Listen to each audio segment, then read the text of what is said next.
Kiếp về sau remix.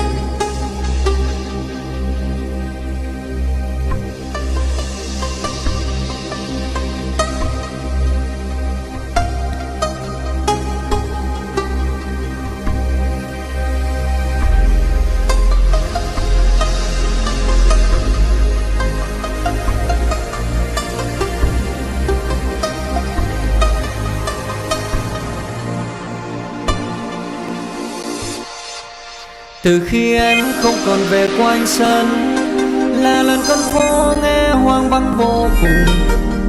Ngàn ánh nắng lấp lánh bước theo em đang biến nơi nào. Ngày chia ly không còn gì trong tay, chỉ còn nỗi nhớ với anh suốt đêm dài. Có con sóng ngoài khơi tràn vào tim anh cuốn đi rồi những ước mơ trong đời. Anh yêu em yêu say đắm không cần toàn tình, nghĩ suy làm chi.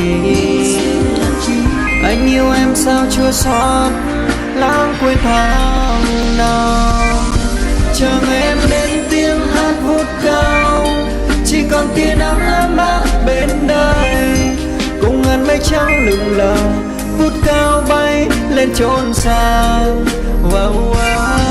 Một ngày em đến góc phố hát ca, từng đàn chim én chung chim môi cười. Là đời anh bất mệt nhoài, hát xong trong kiếp về sau.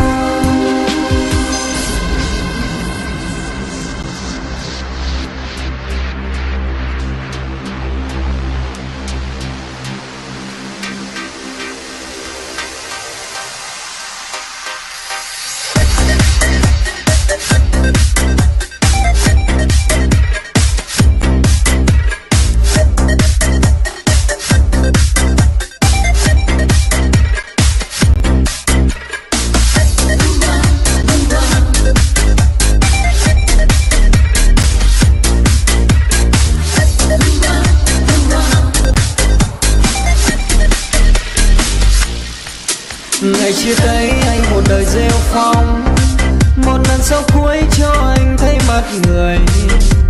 Cuộc sống vẫn tương đối vắng xa nhau, anh sống vô chừng. Còn gì đâu khi dòng đời chia hai, chỉ còn nỗi nhớ với anh suốt đêm dài. Nhưng đêm tối triền miên chỉ còn mình anh tiếng thương hoài những dấu yêu trong đời. Anh yêu em yêu say đắm không cần toàn tình, nghĩ suy làm chi. Anh yêu em sao chưa xót, lãng quên tháng nào. Chờ ngày em đến tiếng hát vút cao, chỉ còn tia nắng ấm áp bên đời. Cùng ngàn mây trắng lững lờ, vút cao bay lên chốn xa. Một ngày em đến góc phố hát ca, từng lần chim én chung chim môi cười.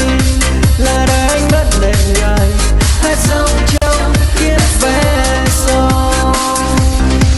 Chờ mà em đến tiếng hát vút cao, chỉ còn tia nắng ấm áp bên đời.